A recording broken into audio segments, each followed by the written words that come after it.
A forbidden touch ignited their worlds. How one nurse's dignity shattered a billionaire's cold heart and changed everything. Hi, my beautiful family. Welcome back to Mr. Peter Stories. I am James Peter, your temporary host, and I feel like the luckiest man alive to serve such a loyal and loving family like you. A beautiful prayer for my family. May love, peace, and endless blessings fill your hearts. May every challenge turn into strength, and may our bond as a family grow stronger every day. But, my family, I must be honest with you. I am a little upset. Our views are going down day by day, and it hurts Mr. Peter deeply. He built this house of love with so much care and passion, and seeing it struggle breaks his heart. YouTube is not recommending our content to all our loyal family members, and many of you are not watching the full story. So, I ask for one promise. Please like this video, share it, and comment below. We are one family. This will help bring our family back together and keep our house of love strong. Now, let's start with love. Chapter 1. The Dignified Nurse. The fluorescent lights of Metropolitan Hospital's East Wing buzzed faintly overhead as Amaya Tyrone moved with practiced efficiency between patient rooms. Her white uniform contrasted beautifully against her smooth copper-brown skin, her braids pulled back into an immaculate bun that had yet to loosen despite 12 hours into her shift. At 28, Amaya carried herself with a quiet dignity that commanded respect without demanding it, a trait inherited from her mother, Darlene. Ms. Jackson in 422 needs her antibiotics in 30 minutes, she reminded the younger nurse trailing behind her, and Mr. Watson's daughter will be arriving at 7 to discuss his discharge plan. Have his paperwork ready. Yes, Nurse Tyrone, the new hire replied, scribbling notes frantically. Amaya glanced at her watch, 6:17 a.m. The night shift was nearly complete, and fatigue pulled at her limbs. Yet her posture remained impeccable, her voice steady. She'd learned early that excellence wasn't optional, it was mandatory. I don't know how you do it, the young nurse marveled. 3 consecutive night shifts, and you still look like you could walk a runway. Amaya offered a small smile. Focus on the patients, Tara. Everything else is secondary. As she approached the nurse's station to complete her charts, Amaya felt a presence beside her before she saw him. The subtle scent of expensive cologne announced Dr. Reynolds before his words did. Nurse Tyrone, he drawled, leaning unnecessarily close as he reached for a patient file. Working overtime again. You know, I could think of more pleasurable ways to spend those extra hours. Without flinching or looking up from her documentation, Amaya replied, I believe your wife might have suggestions as well, Doctor. Reynolds. Perhaps you should consult her. Her voice remained professional, neither cold nor heated, simply matter of fact. The doctor stiffened, then retreated with a forced chuckle. Always so serious, Tyrone. Around the station, several nurses exchanged knowing glances. This wasn't the first time Dr. Reynolds had made inappropriate overtures, nor was it the first time Amaya had deflected them with unruffled composure. You should report him, whispered Nurse Chen, sliding into the chair beside her. And say what? Amaya asked, her pen moving steadily across the form. That he stands too close? Makes vague suggestions? He's careful to stay just on this side of actionable. It's still harassment. It's Tuesday, Amaya countered with a slight shrug. I choose my battles, May. This one isn't worth the energy. As she completed her paperwork, Amaya's mind drifted to her mother's voice, a constant presence in her thoughts. A woman's dignity is her armor in this world, Amaya. Once you compromise it, you spend a lifetime trying to restore what was freely given away. Darlene Tyrone had raised her daughter alone after Amaya's father disappeared, upon learning his child would be a girl, not the son he'd been boasting about to friends. His loss, Darlene would say whenever Amaya asked about him as a child. He missed watching the most magnificent woman grow up. There was never bitterness in her voice, only certainty, as though his absence was merely confirming what she already knew about his character. Amaya gathered her belongings from her locker after completing her shift, exchanging the white uniform for dark jeans and a soft blue blouse. The hospital was fully awake now, day shift bustling through the corridors with fresh energy. "Amaya," called Dr. Winters, the chief of cardiology, hurrying to catch her before she left. Unlike most of his colleagues, Dr. Winters, a 60-something gentleman with kind eyes behind wire-rimmed glasses, always addressed the nursing staff by their first names, viewing them as essential collaborators rather than subordinates. "I'm glad I caught you," he said, slightly out of breath. "That technique you used with Mr. Abernathy yesterday, walking him through his breathing exercises while redirecting his anxiety about the procedure, was brilliant. Would you consider demonstrating it at next week's staff development?" Amaya nodded, touched by the recognition. "Of course, Doctor. I'd be happy to." "Excellent. And how's your mother? Has she recovered from that fall last month?" "Much better, thank you. The physical therapy is helping." Dr. Winters smiled warmly. "Give her my regards, and get some rest, Amaya. You've earned it." The conversation lingered pleasantly in Amaya's mind as she drove home through the awakening city. These moments when her skill and compassion were acknowledged not for how she looked but for the difference she made, felt like victories. Her apartment was a modest one-bedroom in a mid-century building 20 minutes from the hospital. What it lacked in space, it made up for in character. Large windows that welcomed morning light, warm wooden floors, and walls adorned with framed photographs of her mother, her nursing school graduation, and landscapes from the single splurge vacation she'd taken to Costa Rica 2 years ago. Amaya kicked off her shoes at the door and made her way to the kitchen where she heated water for tea. While waiting for the kettle, she called her mother as she did after every night shift. "Morning, Mama," she said when Darlene answered on the second ring. "There's my girl. How were the patients tonight?" "Mostly stable. Mrs. Rodriguez's grandchildren snuck in past visiting hours again. I pretended not to notice." Her mother's chuckle was warm through the phone. "Sometimes rules need bending when love is involved. Have you eaten?" "About to make some eggs before I sleep." "Good. A woman needs her strength, especially one carrying the weight of healing others." They spoke for 10 more minutes, their conversation flowing with the ease of two people who had been each other's constant for decades.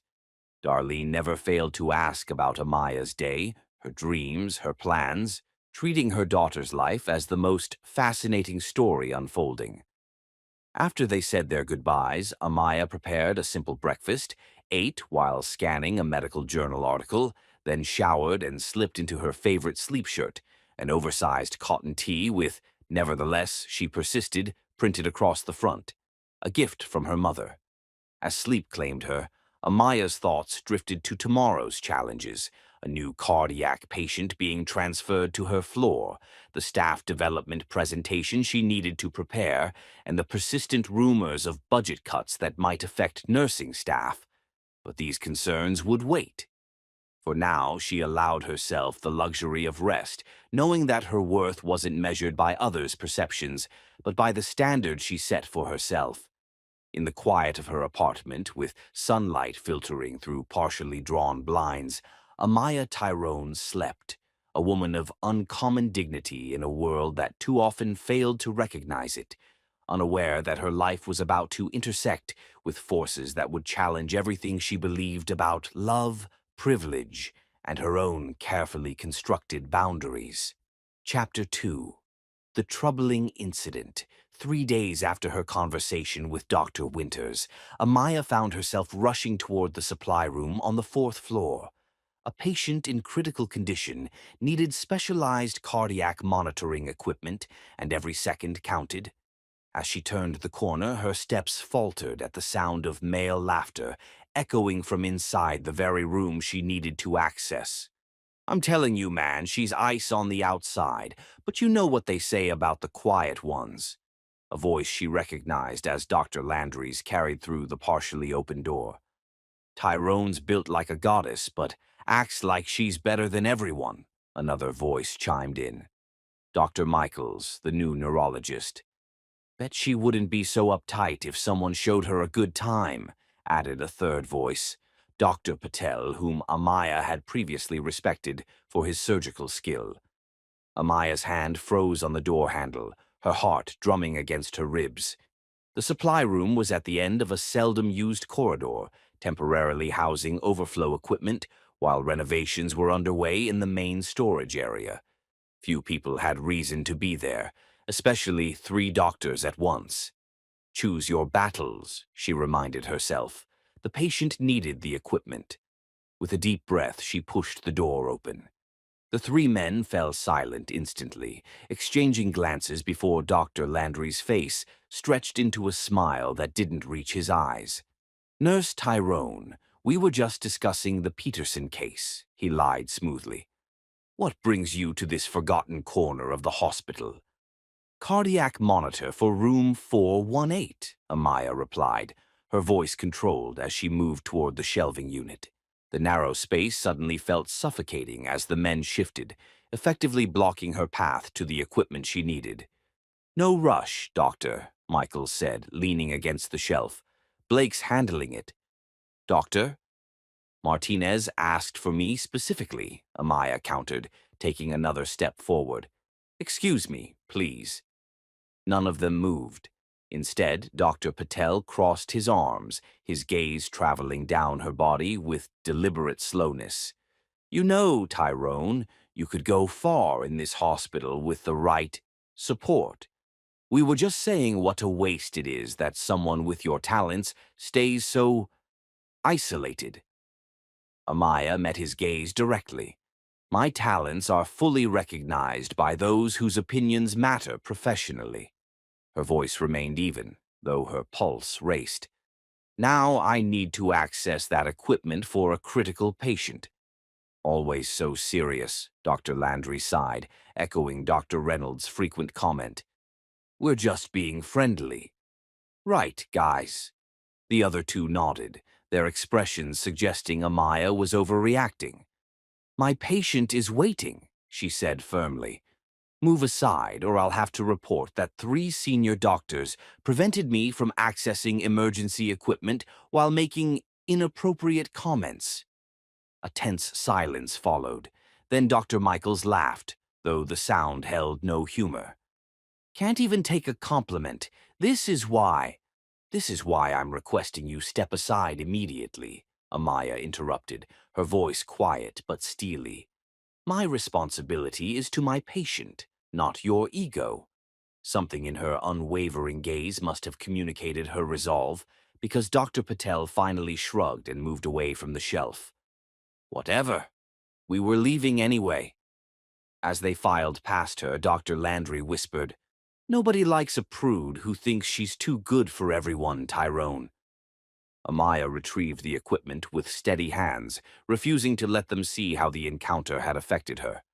Only after delivering the monitor to Dr. Martinez and ensuring the patient was stabilized did she allow herself a moment alone in the staff restroom, where she gripped the edge of the sink and took several deep breaths. Her mother's voice seemed to whisper in her ear, When they try to make you small, stand tallest. By the end of her shift, Amaya had made her decision. She walked purposefully to Dr. Elizabeth Chen's office, the hospital's chief of staff, a formidable woman who had broken numerous glass ceilings throughout her 40-year career in medicine. Come in, Dr. Chen called in response to Amaya's knock. The office was austere but elegant, much like the woman behind the desk. At 65, Dr. Chen's sleek bob was more silver than black, but her sharp eyes missed nothing as she gestured for Amaya to sit. Nurse Tyrone, this is unexpected. I apologize for the interruption, Dr. Chen. Amaya's posture remained perfectly straight as she recounted the supply room incident with clinical precision, neither embellishing nor downplaying what had occurred. Dr. Chen listened without interruption, her expression unchanging. When Amaya finished, the older woman removed her glasses and pinched the bridge of her nose. You realize they'll deny everything, claim you misinterpreted their professional camaraderie? Yes, Amaya replied simply, but that doesn't change what happened. Dr. Chen studied her for a long moment. You're one of our best nurses, Tyrone. Smart, dedicated, exceptional with difficult patients. Why risk making powerful enemies? With respect, Dr. Chen, I'm not the one who created this situation, and if staying silent is the price of advancement, it's too high. A hint of something, approval, perhaps, flickered across the older woman's face. Let me be blunt. The board is reluctant to discipline doctors without concrete evidence, especially ones bringing in research grants. But she held up a hand when Amaya began to speak. I believe you, and I have an alternative solution that might interest you. She slid a folder across the desk. Mercer Peterson. Yes, that Peterson is recovering from cardiac surgery. He's requested a private nurse for his home care. The position pays triple your current salary, with accommodations provided at the Peterson estate for the 3-month recovery period. Amaya blinked, taken aback. You want me to leave? I want you to consider an exceptional opportunity while I handle this situation, Dr. Chen corrected. By the time Peterson's recovery is complete, certain personnel changes will have occurred. The board may drag their feet on explicit harassment claims, but they move quite efficiently when reminded about liability issues regarding doctors who prevent access to emergency equipment. Amaya opened the folder, scanning the details of the position. The compensation was indeed substantial, enough to help her mother move into a better apartment, pay off her remaining student loans, and still save considerably. Why me? She asked, looking up. Because Peterson specifically asked for someone unimpressed by wealth, with impeccable credentials and I quote, enough backbone to tell me when I'm being an ass. Dr. Chen's lips curved slightly. I thought of you immediately. For the first time since entering the office, Amaya allowed herself a small smile. I see. Take 24 hours to decide, Dr. Chen said, rising to indicate the meeting was concluding. And Tyrone? Whatever you choose, know that I expect a full incident report on my desk by tomorrow morning. Those three need to learn that actions have consequences, regardless of where you're working next month. That evening, Amaya sat on her small balcony, phone in hand, her mother on speaker as she outlined the situation. They offered you how much? Darlene exclaimed after Amaya mentioned the salary. It's temporary, Mama. 3 months. With references from the Petersons afterward, her mother pointed out pragmatically. Baby, doors like this don't open every day. And it sounds like Doctor Chen is giving you a graceful exit while she cleans house. Amaya sighed, watching the city lights blink on as dusk settled. It feels like I'm running away. No, Darlene's voice was firm. It's advancing strategically. There's a difference. Later, as Amaya prepared for bed, her decision crystallized. She would accept the position, but not before filing her report. Whatever awaited her at the Peterson estate, she would face it as she faced everything, with dignity intact and head held high, carrying her mother's wisdom like armor against whatever challenges came next. What she couldn't know was that the greatest challenge wouldn't come from Mercer Peterson, but from his enigmatic son, Wells, a man whose reputation for careless privilege and casual relationships preceded him, but whose true nature remained hidden behind layers of carefully constructed indifference that only Amaya would eventually see beyond. Chapter 3. The Peterson Estate. The Peterson estate sprawled across 5 acres of meticulously landscaped grounds in Westlake Hills, where old money had built palatial homes on the city's most coveted ridge. Amaya's modest sedan seemed out of place as she drove through wrought iron gates that parted silently upon her arrival. She had received clearance from security after providing her credentials, yet still felt like an intruder as she followed the curved driveway toward the main house. The three-story Georgian mansion loomed ahead, its limestone facade gleaming in the morning light.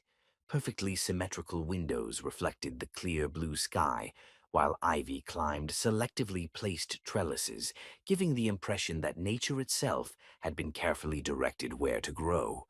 Amaya parked where instructed, a designated spot far enough from the front entrance to avoid disrupting the estate's aesthetic, yet close enough to be practical for a healthcare professional who might need to leave quickly. She straightened her blouse, checked that her braids were neatly secured, and retrieved her medical bag from the passenger seat.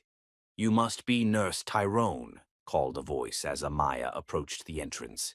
A woman in her 50s with silver-streaked hair and an efficient manner stood in the open doorway. "I'm Mrs. Harrington, the house manager. Mr. Peterson is expecting you."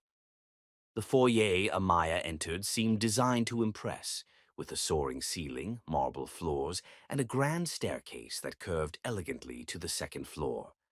Yet, despite its grandeur, the space felt strangely sterile, as though it existed for appearance rather than comfort. "This way, please," Mrs. Harrington instructed, leading Amaya through a corridor lined with artwork that likely cost more than Amaya's entire education. "Mr. Peterson requested your meeting take place in the solarium rather than his bedroom. He's determined not to be treated as an invalid." The solarium occupied the southeast corner of the house, with glass walls offering views of both the rose garden and the distant city skyline. Unlike the formal rooms they had passed, this space contained comfortable furniture and abundant plant life, a place where people actually lived rather than merely displayed their wealth. Mercer Peterson sat in a leather chair, a tablet in hand and a stack of documents on the table beside him. At 64, his steel-gray hair and commanding presence matched the photographs Amaya had seen in business magazines. What those images hadn't captured was the pallor beneath his tan or the way his hand trembled slightly as he set down the tablet. "Mr. Peterson, Nurse Amaya Tyrone has arrived," Mrs. Harrington announced. Mercer's assessing gaze reminded Amaya of Dr. Chen, clinical, evaluating, missing nothing.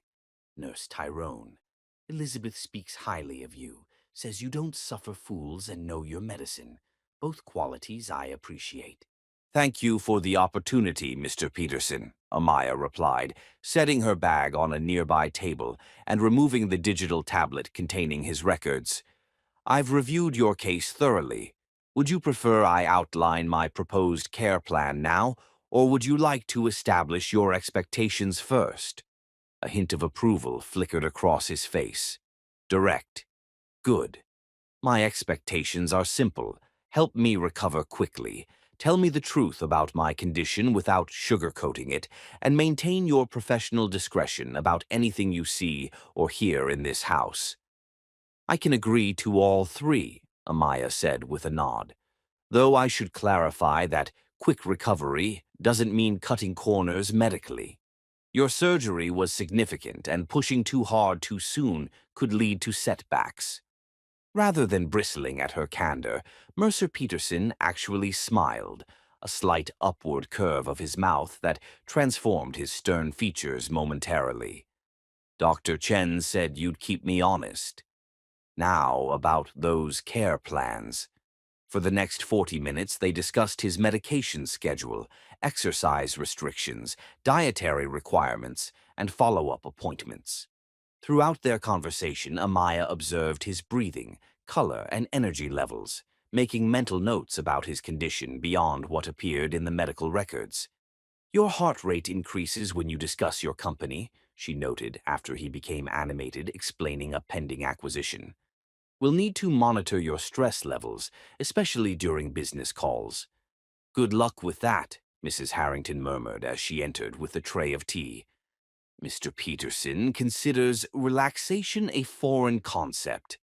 I built Peterson Industries by working harder than everyone else, Catherine, Mercer replied without rancor. Old habits. And new ones will be necessary for optimal recovery, Amaya interjected smoothly. Your heart has undergone significant trauma. It requires time to heal, just as any injured muscle would. Mercer studied her with newfound interest. Most people in this house hesitate to contradict me, Nurse Tyrone. I'm not employed to agree with you, Mr. Peterson. I'm employed to help you recover. He nodded slowly. Refreshing. Catherine will show you to your quarters. I expect our first official session to begin at 2 this afternoon, after my conference call with Tokyo. As Amaya followed Mrs. Harrington through the labyrinthine house, she catalogued landmarks to orient herself. A distinctive painting here, an unusual sculpture there. Her assigned suite was located in the east wing, close enough to Mercer's rooms for quick access, but separated enough to provide privacy. These will be your accommodations, Mrs. Harrington said, opening double doors to reveal a sitting room appointed in soft blues and creams, with a separate bedroom and private bath beyond. The kitchen staff serves meals at 7, 12, and 6, but you may request food at any time. Your schedule with Mr. Peterson will likely be irregular, so arrangements have been made to accommodate that. Amaya set her suitcase down, momentarily overwhelmed by the luxury surrounding her. The room was larger than her entire apartment, with windows overlooking a reflection pool where water lilies floated serenely. Thank you, Mrs. Harrington. This is... Her words were cut short by the distant sound of a door slamming, followed by raised voices. Mrs. Harrington's expression tightened almost imperceptibly. That would be the younger Mr. Peterson, she said with practiced neutrality. Wells has recently returned from abroad. Before Amaya could respond, heavy footsteps approached and a male voice called out, Catherine, is my father in the solarium? He's resting, Mr. Wells, Mrs. Harrington replied as a figure appeared in the doorway. Wells Peterson leaned against the doorframe with casual insolence, his appearance a stark contrast to the household's ordered precision. His dark hair was slightly too long, his expensive clothes rumpled as though he'd slept in them. Despite this, or perhaps because of it, he possessed a magnetic presence that seemed to compress the air in the room. Resting? That's new, he remarked, his gaze sliding from Mrs. Harrington to Amaya, assessing her with a glance that managed to be both dismissive and inappropriately thorough. Ah, the nurse, another addition to my father's collection of employees. Mr. Wells, this is Nurse Tyrone, Mrs. Harrington began, her tone suggesting this wasn't the first time she'd managed such introductions. Charmed, I'm sure, Wells drawled, making no move to extend his hand or properly introduce himself. A word of advice, Nurse Tyrone. Whatever he's paying you, it won't be worth the pound of flesh he'll demand in return. The statement hung in the air, its bitterness palpable. Amaya met his gaze directly, refusing to be unsettled.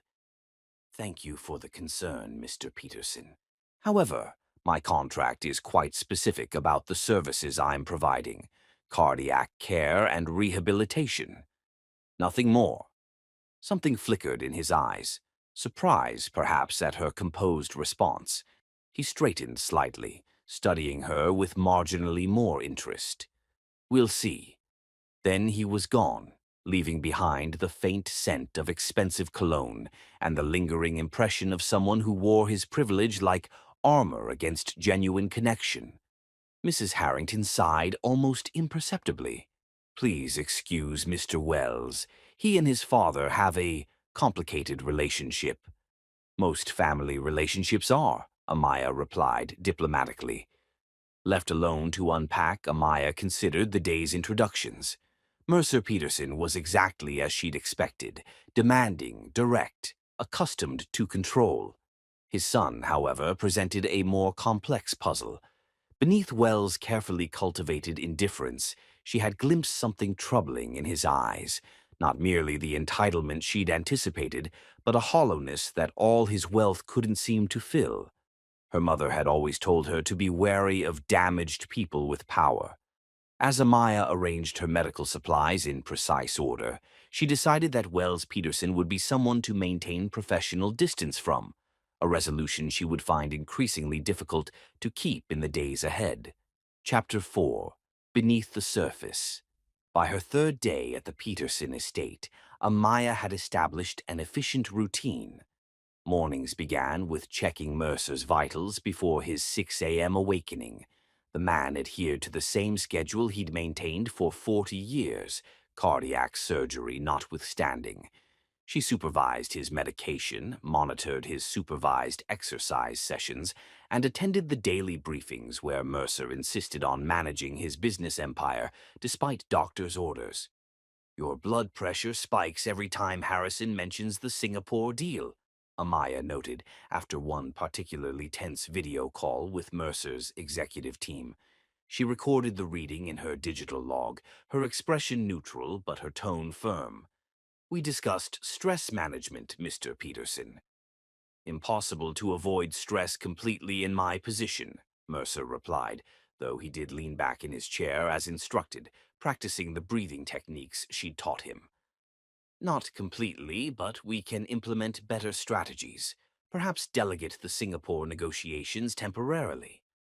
Mercer's eyebrows rose. "You understand what was being discussed?" "I understand enough," Amaya replied. "My father wasn't present in my life, but my mother made certain I received comprehensive education in finance alongside my medical training. She believed women should understand money as well as men do." "Smart woman, your mother," Mercer observed, studying Amaya with new interest. "Most healthcare professionals zone out during these calls. My responsibility is your health, which includes understanding what affects it." She checked his pulse again. "Better. Now your next medication should be taken with food. Mrs. Harrington mentioned lunch would be served on the terrace today." As they made their way through the house, Amaya couldn't help noticing that while every surface gleamed with polish and every object appeared valuable, the space lacked the warmth of a true home. No casual family photographs adorned the walls, no books sat half-read on side tables, no evidence that people lived rather than simply resided here. The terrace overlooked an Olympic-sized swimming pool where a solitary figure cut through the water with powerful strokes. Wells Peterson emerged from the pool just as they were seated, water cascading from broad shoulders as he reached for a towel. Without acknowledging their presence, he dried himself perfunctorily before dropping into a lounger 20 feet away, immediately absorbed in his phone. "You might join us for lunch, Wells," Mercer called, his tone making the invitation sound more like a summons. "Since you apparently have time for swimming, you must have time to eat." Wells didn't look up. "I have plans."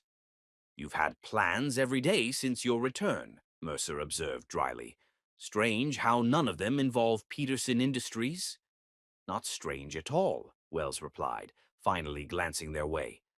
"Entirely intentional, in fact."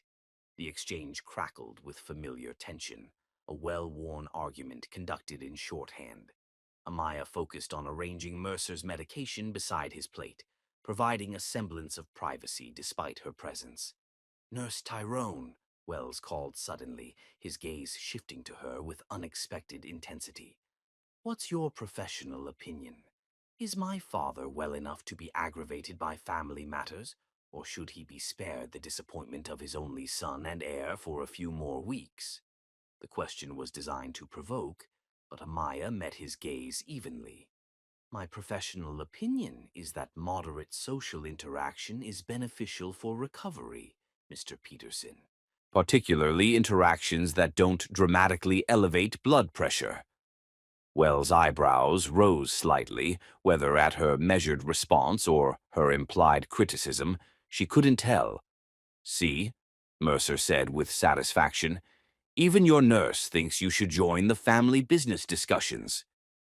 "Actually," Amaya interjected calmly, I said moderate social interaction would be beneficial. I made no recommendation regarding business matters. She turned to Mercer. Your cardiologist specifically advised against full workdays for at least 6 weeks, Mr. Peterson. That was in the discharge paperwork you signed. A fleeting expression crossed Wells' face, surprise followed by something that might have been reluctant appreciation. He stood abruptly. Enjoy your lunch, Father. I have a flight to catch. With a mock salute to Amaya, he strode toward the house, phone already at his ear. He wasn't always like this, Mercer said after a long silence, his voice uncharacteristically subdued. After his mother left, things changed. Amaya maintained her professional demeanor despite her curiosity. I understand transitions can be difficult. She steered the conversation back to safer territory. Now about your afternoon schedule. Later that evening, Amaya called her mother as she did each night, settling into the window seat of her suite with a cup of chamomile tea. The house is something from a magazine, Mama, she described, watching moonlight ripple across the reflection pool outside. But it feels empty somehow. Big houses often do, Darlene replied. Takes more than expensive things to make a home. Mercer Peterson is exactly what I expected. Demanding but straightforward. His son is... She hesitated, searching for the right word. Handsome, her mother supplied with a knowing chuckle. Difficult, Amaya corrected, though she couldn't deny Wells possessed a certain magnetism despite his attitude. Deliberately so, I think, like he's determined to fulfill every expectation of the privileged playboy. People wear masks for protection, baby. You know that better than most. Remember how you used to hide behind those big books after your father left? Your mask was being the serious little girl who didn't need anyone. This is different, Mama.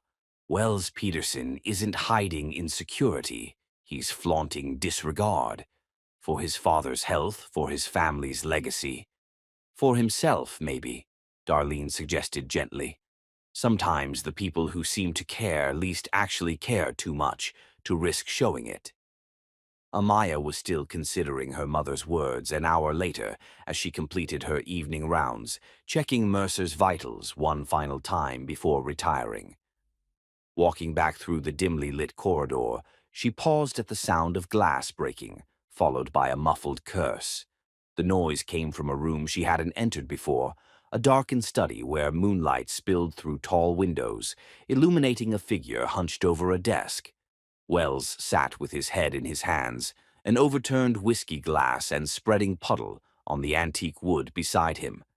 Amaya hesitated, about to withdraw quietly, when he looked up. Their eyes met, and, for an unguarded moment, his face revealed something raw and vulnerable that made her breath catch. Then, like a shutter closing, his expression hardened into familiar disdain. Come to check if the prodigal son is disrupting the patient's rest, he asked, his voice carrying a brittle edge. I heard glass breaking, Amaya replied simply. Medical instinct to investigate potential injuries. Wells gestured to the spilled drink with exaggerated flourish. Just wounded pride and expensive scotch, Nurse Tyrone. Nothing requiring your professional attention. She should have left then. Everything about the situation screamed private moment, not medical emergency. Instead, surprising herself, Amaya crossed to the sideboard where a pitcher of water stood. Hydration helps prevent the worst effects of alcohol, she said, pouring a glass and setting it before him with clinical precision. And nightmares. His head snapped up. I wasn't... Your father mentioned you returned from Tokyo 2 days ago. That's an 11-hour time difference. Sleep disturbances are common, often manifesting as vivid dreams or nightmares. She spoke matter-of-factly, offering scientific explanation rather than sympathy, sensing the latter would be rejected outright. Wells studied her for a long moment, his expression unreadable. Finally, he reached for the water. Is there anything you don't analyze with clinical detachment, Nurse Tyrone? Many things, she replied honestly, but right now I'm on duty. Always the professional. His tone held something almost like respect. Do you ever stop being Nurse Tyrone? Let down that perfect composure and just be Amaya? The way he said her name, the first time he'd used it, sent an unexpected ripple of awareness through her. Good night, Mr. Peterson. The kitchen keeps ginger tea in the left cabinet. It helps with jet lag better than whiskey. As she turned to leave, his voice followed her, softer than before. Amaya? She paused at the threshold without looking back. Thank you for not mentioning this to my father. The vulnerability in those words hung in the air between them, a momentary bridge across their different worlds. Without turning, she nodded once, continuing down the corridor with measured steps that betrayed none of her inner confusion. That night, lying awake in her luxurious but unfamiliar bed, Amaya found herself revisiting the moment. The moonlight on Wells' face, the unguarded pain in his eyes before his defenses rose again, the way her name had sounded in his voice. Her mother's words echoed in her mind. Sometimes the people who seem to care least actually care too much to risk showing it. Perhaps beneath Wells, Peterson's carefully cultivated indifference lay something more complex than she had initially assumed, depths that his wealth and privilege had never taught him to navigate safely. The revelation was unwelcome, disrupting the professional distance she had intended to maintain.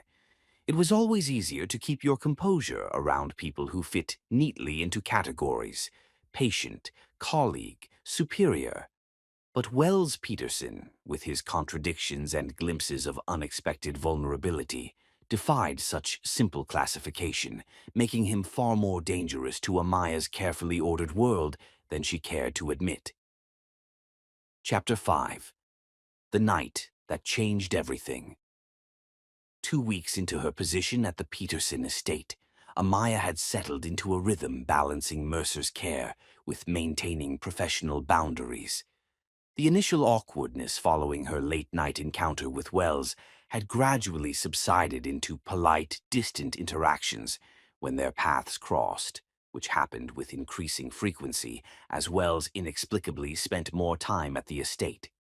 Today, Mercer was preparing to attend his first public function since the surgery, a charity gala where the Peterson Foundation would announce a significant endowment.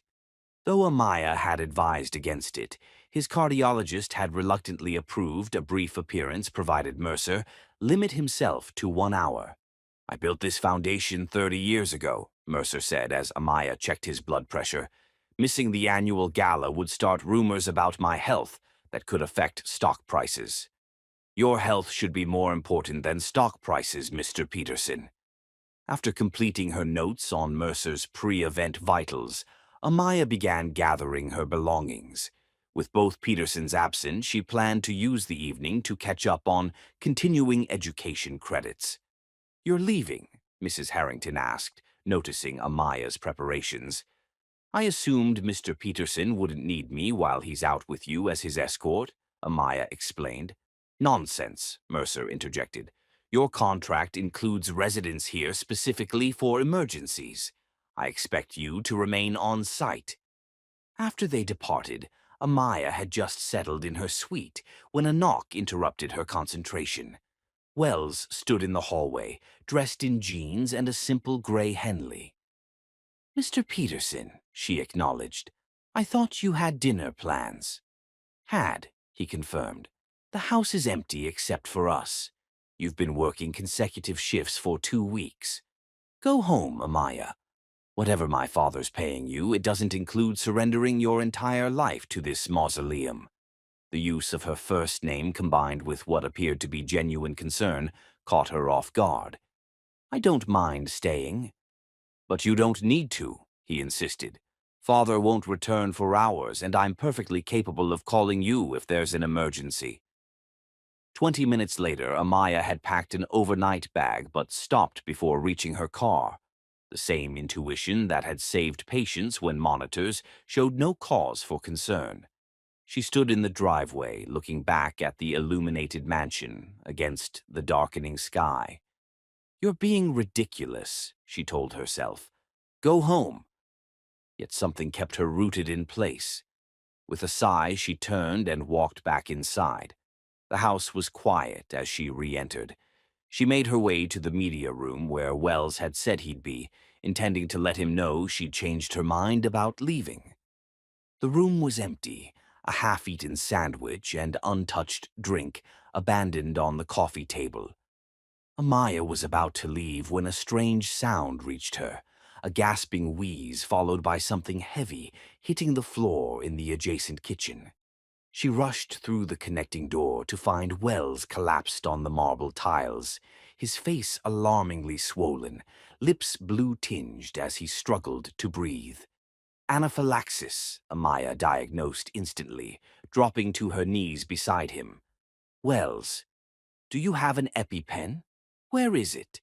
His eyes widened in recognition, one hand weakly gesturing toward the second floor. "I'm calling an ambulance, but we can't wait," she said, already dialing with one hand while checking his pulse with the other. "I need to get your epinephrine. I'll be right back." Amaya sprinted through the house to Wells' bedroom, a space unexpectedly austere compared to the rest of the house, with monochromatic furnishings and bookshelves filled with well-worn volumes. In the ensuite bathroom's medicine cabinet, she found an insulated case containing 2 EpiPens. Back downstairs in under a minute, she found Wells' condition deteriorating rapidly.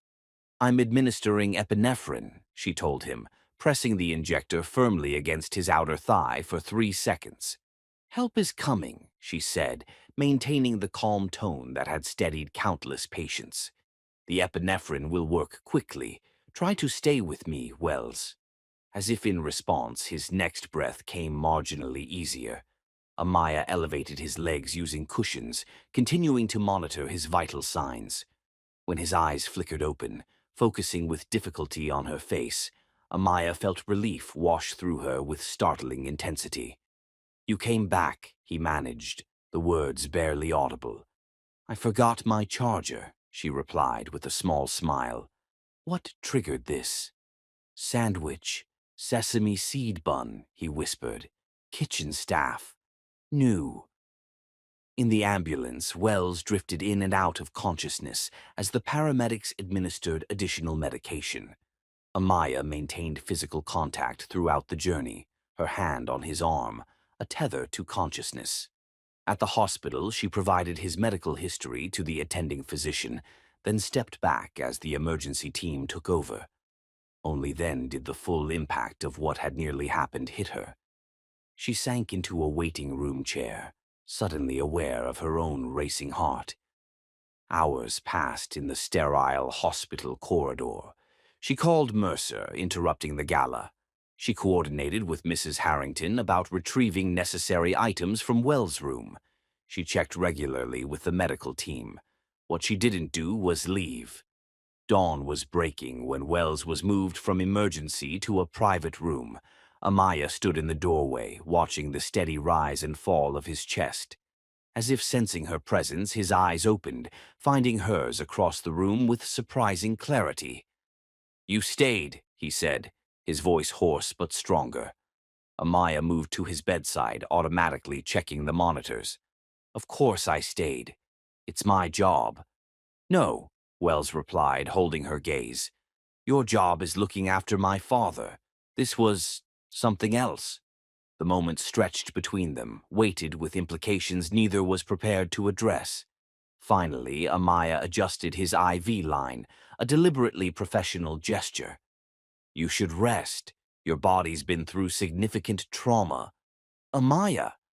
He caught her wrist as she turned to leave, his touch light but arresting. "Thank you for coming back, for knowing what to do, for staying." The simple sincerity in his voice stripped away the last of her professional distance. For the first time since arriving at the Peterson estate, she allowed herself to see Wells not as the difficult son of her patient or the entitled playboy. but simply as a man, one whose life had nearly ended hours before, one whose relieved gaze now held something that made her pulse quicken. "Get some sleep, Wells," she said softly. "I'll be here when you wake up." As she settled into the chair beside his bed, Amaya knew it signified something more profound than professional obligation. In the space of one harrowing night, everything had changed, boundaries crossed, assumptions challenged, and connections forged that could never be undone. Chapter 6. New Eyes. 3 days after his anaphylactic episode, Wells returned to the Peterson estate with discharge instructions Amaya had memorized more thoroughly than he had. Though technically still assigned to Mercer's care, she found herself dividing her attention between father and son, a situation Mercer himself encouraged with surprising enthusiasm. "He actually took his antihistamines without argument when you reminded him," Mercer remarked over breakfast. "The hospital staff said he was a nightmare patient until you arrived each morning." Amaya maintained her professional expression.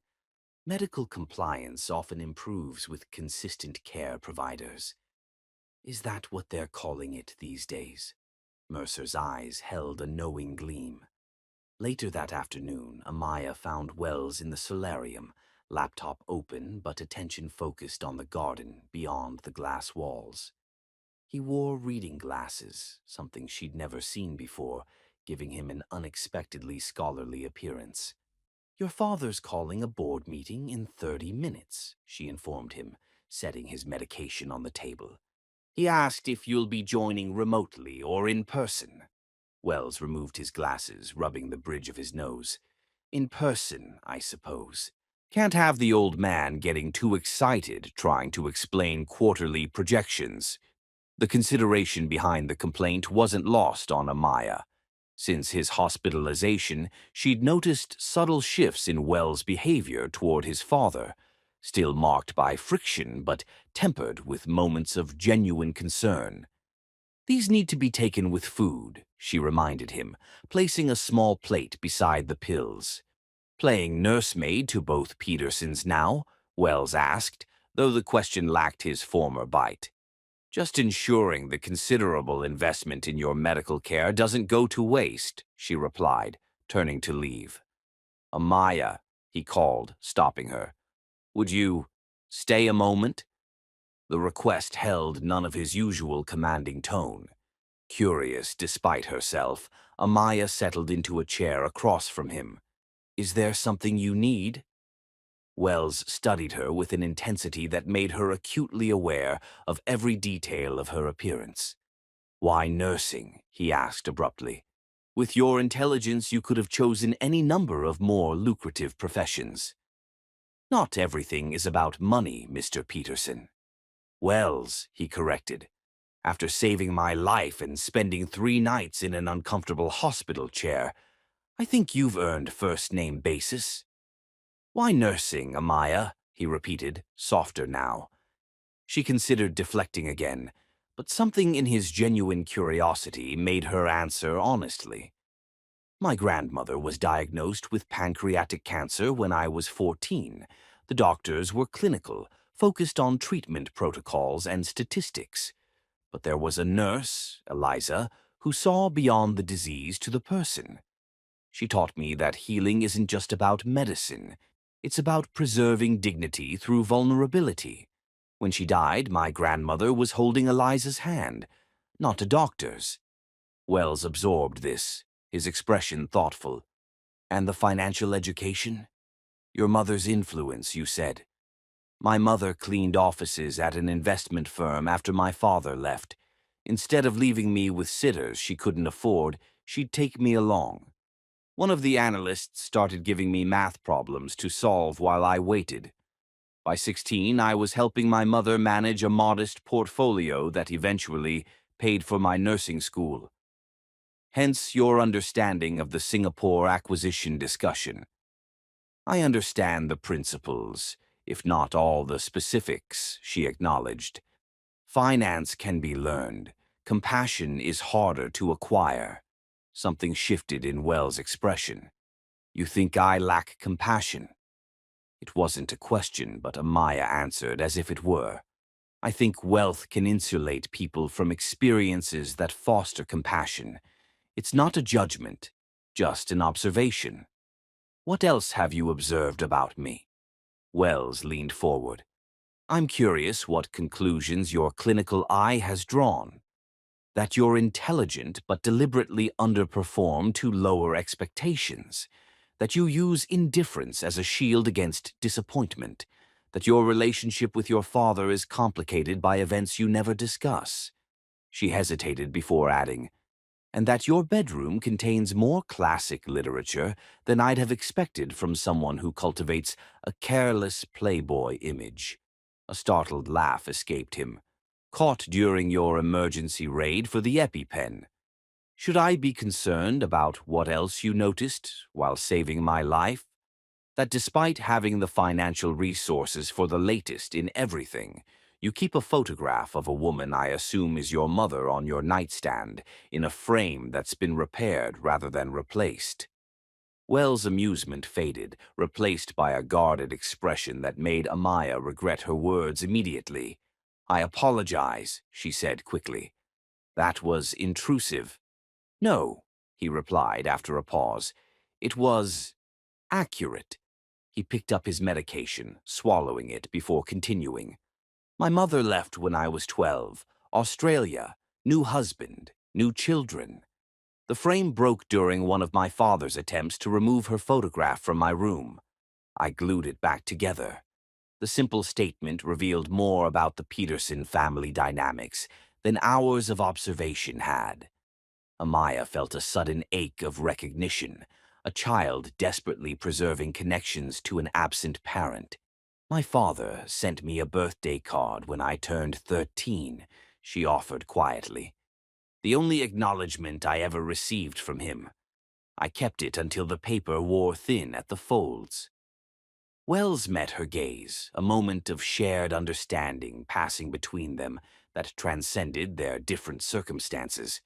For the first time, Amaya saw him clearly, not as Mercer Peterson's difficult son or as the entitled heir to a fortune, but as someone shaped by the same fundamental human experiences of loss and longing that had formed her own character.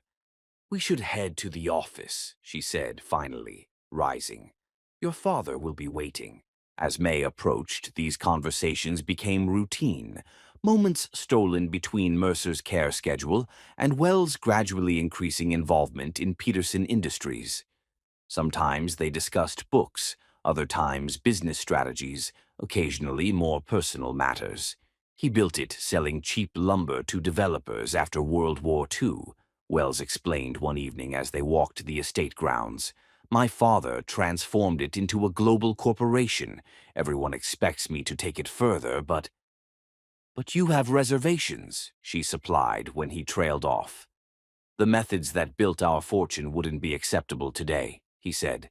Clear-cutting forests, exploiting regulatory loopholes, aggressive acquisition tactics that destroyed smaller businesses. My father sees adaptation to ethical standards as necessary public relations. I see it as fundamental to the company's future. Have you told him this? Wells laughed without humor. Repeatedly. He hears criticism of his life's work, not vision for sustainable growth. It's easier to play the irresponsible heir than fight battles I can't win. So you sabotage yourself instead, Amaya challenged. That seems like surrender, not strategy. He studied her with newfound interest. Most people in my life either agree with everything I say or dismiss me entirely. You do neither. Would you prefer false agreement? She asked. No, he replied thoughtfully. I prefer truth, even when uncomfortable. Amaya couldn't ignore the evolution occurring, not just in Wells, but in herself. The professional distance she prided herself on maintaining had subtly eroded, replaced by something she hesitated to name. What happens after next week? Wells asked one evening as darkness fell around them. When my father's condition no longer requires full-time care. The question acknowledged the inevitable conclusion of her assignment, and the uncertain future of whatever was developing between them. "I don't know," Amaya admitted, the honesty both frightening and liberating. "This wasn't in any care plan I developed." What she couldn't articulate, even to herself, was the fear underlying her uncertainty, not of professional impropriety or cultural differences, but of recognizing that somewhere between saving Wells' life and seeing the person behind his carefully constructed facade, Amaya Tyrone had begun to care for someone in a way that threatened the self-sufficiency she had built her identity upon. And that, more than any external complication, was what truly terrified her. Chapter 7. Unexpected Feelings. The Peterson Industries quarterly executive meeting was scheduled for 9 a.m. sharp in the downtown headquarters. 10 weeks after his surgery, Mercer insisted on attending in person, his first appearance since the procedure. After reviewing his cardiac stress test results and consulting with Dr. Winters, Amaya reluctantly agreed on the condition that she accompany him. "Unnecessary," Mercer grumbled as they rode the elevator to the executive floor, though he had acquiesced surprisingly easily. Executives in impeccable suits rose when Mercer entered the boardroom, their expressions carefully balanced between deference and assessment. Amaya positioned herself unobtrusively against the wall, medical bag at her feet. The meeting proceeded efficiently until the boardroom door opened mid-presentation, and Wells entered. Collective surprise rippled through the room. While Wells held the title of Executive Vice President, his attendance at routine meetings had been sporadic at best. Today, however, he wore a perfectly tailored suit, his usually casual hair styled with deliberate care, tablet in hand. "Apologies for the delay," he said, taking the vacant chair at his father's right. "Traffic accident on the bridge." For the next hour, Amaya witnessed something remarkable. Wells functioning not as the reluctant heir, but as a knowledgeable executive with unexpected command of international markets and sustainability metrics. He challenged assumptions and offered alternative approaches that clearly surprised everyone present, his father most of all. During a brief recess, Mercer approached where Amaya stood. "Did you know about this?" he asked quietly, nodding toward Wells, who was engaged in conversation with two senior executives. "About what specifically, Mr. Peterson?" "My son. Actually prepared. Actually engaged." Mercer's tone held equal parts suspicion and hope. "He's attended 3 meetings this week, requested full access to the environmental impact studies for our Pacific Rim projects." Amaya maintained her professional demeanor despite her private satisfaction. "Perhaps your medical situation provided perspective on what matters to him." Mercer studied her with shrewd assessment. Perhaps, or perhaps other factors have motivated this change. The meeting reconvened before Amaya could formulate a suitably neutral response to his implication. For the remaining 2 hours, she observed the subtle dynamics unfolding. Wells' growing confidence as his contributions were acknowledged, Mercer's gradual shift from skepticism to cautious approval, and the executive team's recalibration as they processed this unexpected development. When the meeting concluded, Wells approached Amaya while his father was occupied with the CFO. "Well, how did I do?" he asked, his voice pitched for her ears alone. "That's hardly for me to judge, Mr. Peterson," she replied, though she couldn't entirely suppress a small smile. "Your father seems impressed." "Not the evaluation I was seeking," Wells said, his eyes holding hers with an intensity that had become increasingly familiar. "But I'll take it as a start." Later that evening, the Peterson estate bustled with unexpected activity as Wells hosted several executives for an informal strategy session. Amaya, ensuring Mercer took his evening medication, observed the transformation of the usually quiet house with private amazement. "He's never used the home office for actual work before," Mercer commented, watching his son lead the group through the corridor. "Always claimed the atmosphere stifled creative thinking." "People change," Amaya said simply. Some faster than others, Mercer replied with a knowing look that made her uncomfortably aware of her own shifting feelings.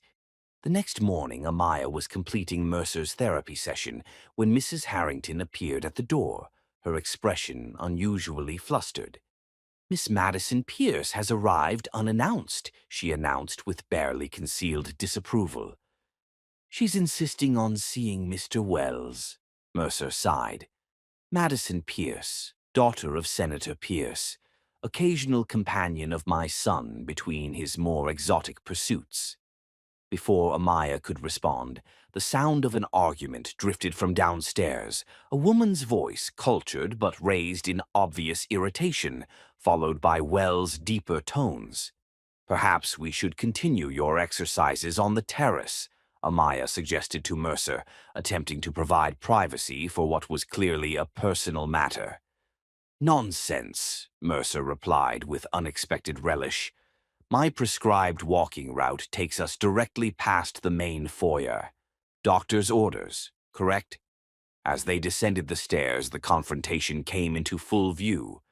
Madison Pierce, willowy, blonde, and impeccably dressed in designer casual wear, stood with arms crossed, her perfect features arranged in practiced displeasure. Wells faced her, his stance defensive but restrained.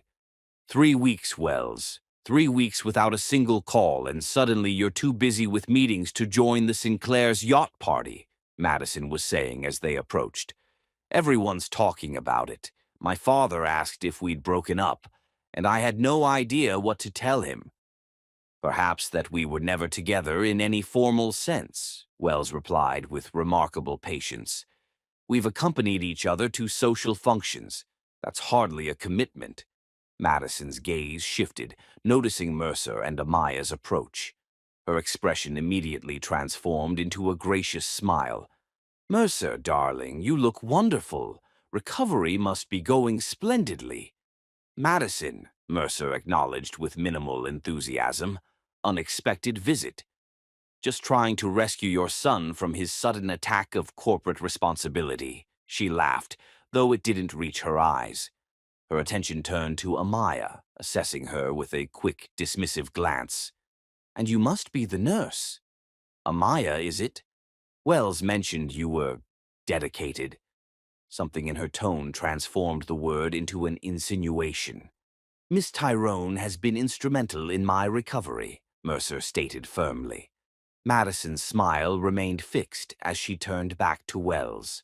"Perhaps your nurse could enlighten me on what's so pressing that you've ghosted your entire social circle. Surely patient care doesn't require 24-hour devotion after all this time." Wells' expression hardened. "That's enough, Madison." "What?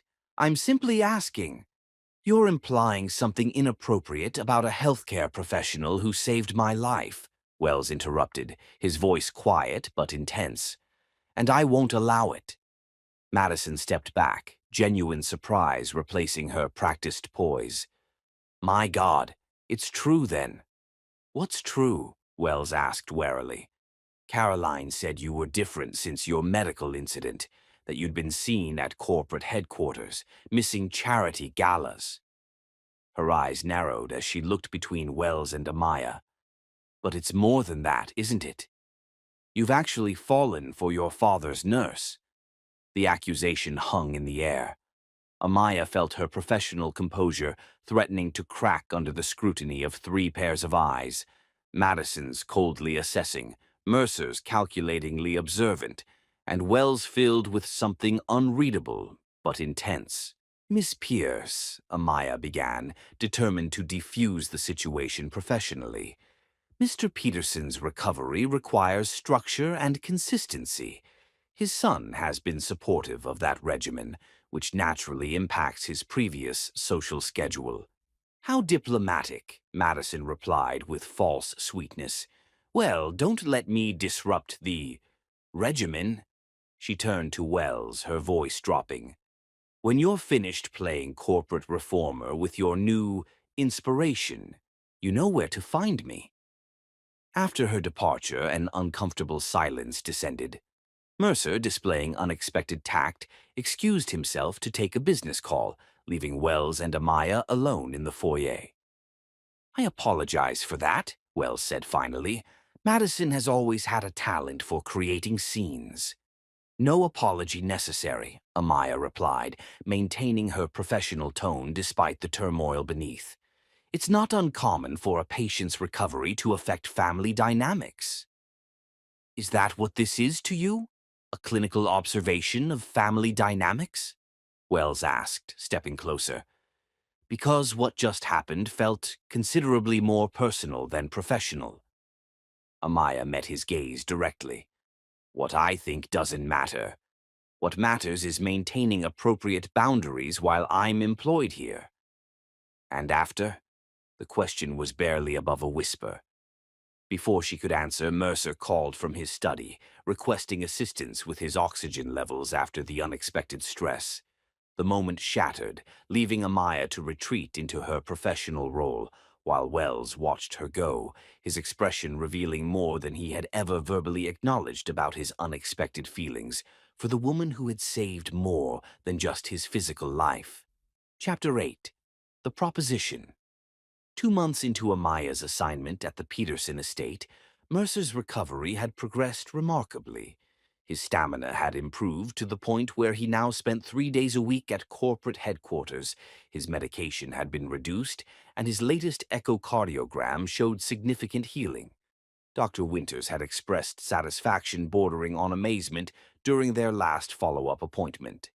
"Whatever you're doing, Nurse Tyrone, keep doing it," he had said, reviewing Mercer's results. "I rarely see such consistent progress in patients this age, especially those determined to ignore half my instructions."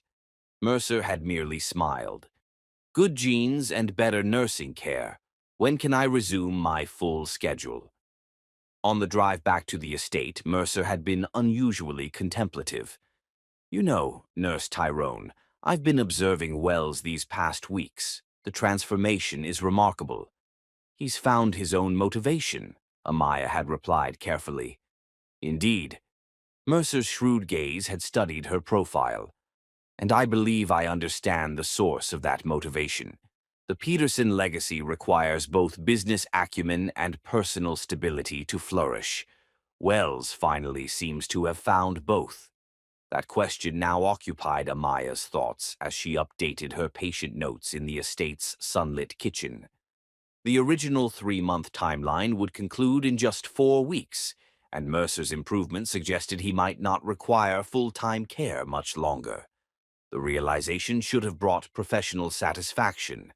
Instead, it filled her with an unsettling mixture of emotions she refused to examine too closely. "Coffee?" Mrs. Harrington offered, interrupting her thoughts. "You've been staring at that tablet for 10 minutes without typing a word." Amaya accepted the cup gratefully. "Just finalizing Mr. Peterson's progress report." "Hmm." The house manager's noncommittal response conveyed volumes. After weeks of working alongside Amaya, Mrs. Harrington had developed a disconcerting ability to see beyond her professional facade. "Mr. Peterson is in his study with Mr. Wells. They've been discussing the Brazil acquisition for nearly 2 hours without raising voices, something of a household record." The observation brought an involuntary smile to Amaya's lips.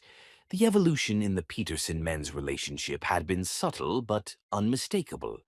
Wells now regularly attended corporate meetings, often presenting alternative approaches that emphasized long-term sustainability over immediate profits.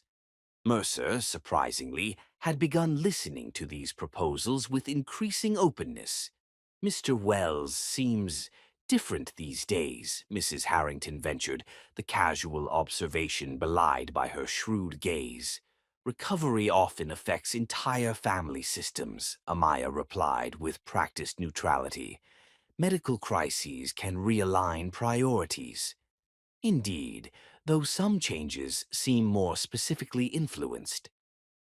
Before Amaya could formulate a suitable response, the study door opened down the hall. She gathered her materials quickly, preparing to retreat to more neutral territory, but Mercer's voice stopped her. Nurse Tyrone, join us for a moment. The study reflected Mercer's personality perfectly. Organized, imposing, every object selected for significance rather than aesthetics. Wells stood by the window, his posture tense in a way Amaya had learned to recognize as discomfort rather than anger. "We've been discussing my return to full corporate responsibilities," Mercer explained, gesturing for Amaya to sit. "Dr. Winters believes another month of monitoring would be prudent, but agrees I no longer require around-the-clock nursing care."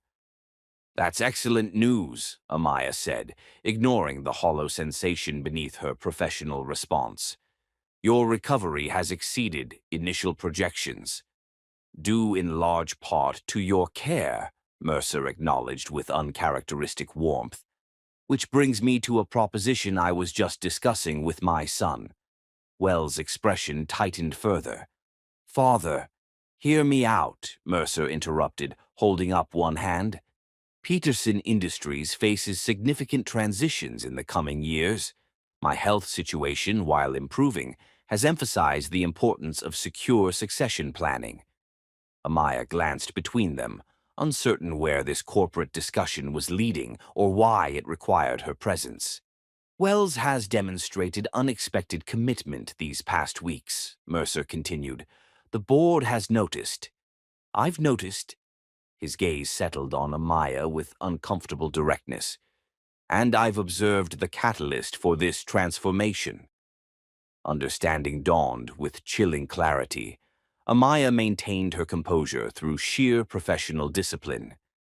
"Mr. Peterson, if you're suggesting—" "A permanent arrangement would benefit all parties," Mercer stated matter-of-factly. "Wells clearly respects your intelligence and judgment. You've proven your discretion and integrity. The Peterson name carries significant influence, and the family requires someone with both backbone and grace to carry it forward." He leaned forward, his expression earnest. "I've watched how you handle difficult situations with dignity, how you've stood up to me when necessary.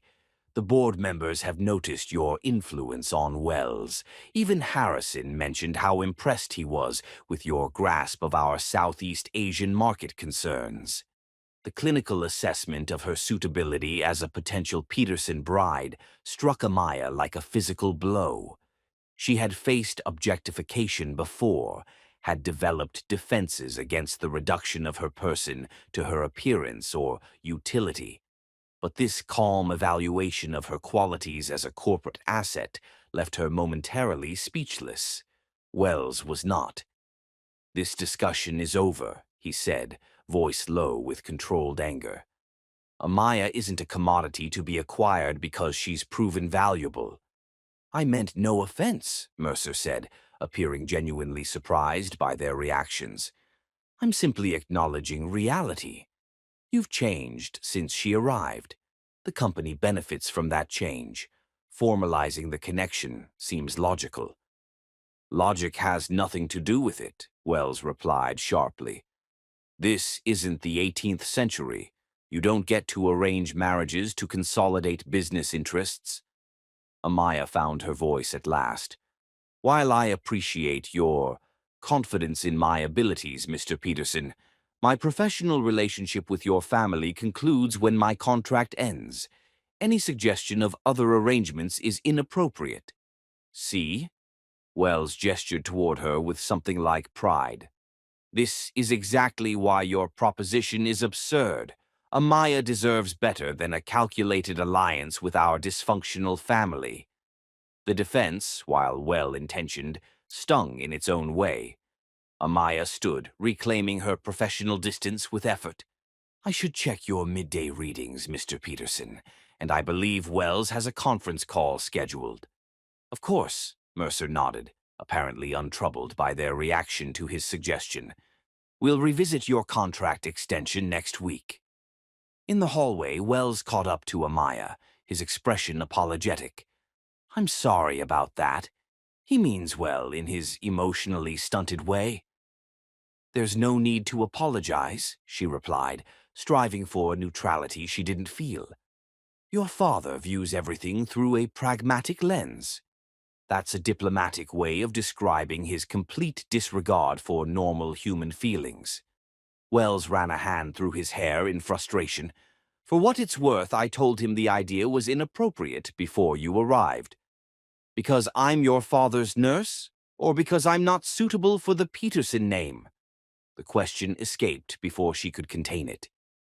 Wells stared at her, genuine shock replacing his irritation.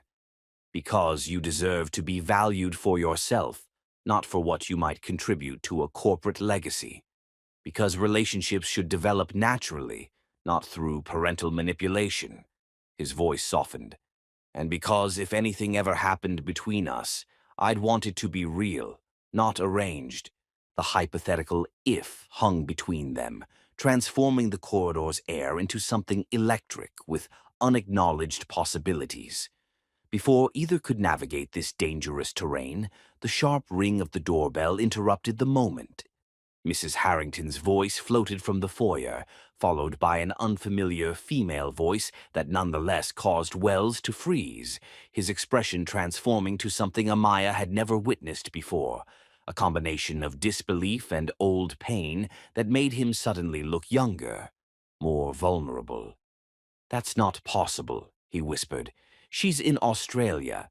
She's been in Australia for 20 years. Then the visitor appeared at the end of the hallway, a slender woman in her 60s, elegantly dressed, with Wells' unmistakable eyes and bearing.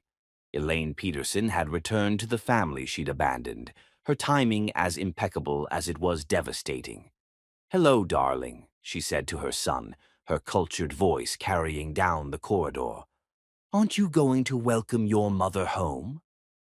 Chapter 9. The Matriarch Returns. Time seemed to crystallize in the hallway of the Peterson estate. Wells stood motionless, his expression cycling through shock, disbelief, and something more complex as he faced the mother who had abandoned him 2 decades earlier. Amaya instinctively stepped back, recognizing a moment too private for witnesses. "Mother," Wells finally said, the single word carrying the weight of 20 years of absence. "This is unexpected." Elaine Peterson moved forward with practiced grace, designer heels clicking purposefully on the marble floor. "Darling, you look tired, and your hair needs attention." She reached as if to touch his face, but Wells subtly shifted beyond her reach. "What are you doing here?" he asked, his voice controlled but taut with tension. "A mother needs reasons to visit her son." Elaine's gaze drifted past him to Amaya, assessing her with cool precision. "And who might this be?" Before either could respond, Mercer appeared in the study doorway, his expression hardening at the sight of his ex-wife. "Elaine, the courtesy of advance notice continues to elude you." "Mercer," she acknowledged him with a slight nod. "You're looking recovered. I received the Family Foundation's notification about your surgery. Naturally, I was concerned." "Naturally," Mercer echoed with evident skepticism. After 2 decades of radio silence, the tension thickened palpably. Amaya began a discreet retreat, but Elaine's voice stopped her. "You haven't introduced your staff, Mercer." "This is Nurse Tyrone," Wells interjected before his father could respond. "She's been instrumental in Father's recovery." Elaine's perfectly sculpted eyebrows rose slightly. "A live-in nurse? How progressive of you, Mercer."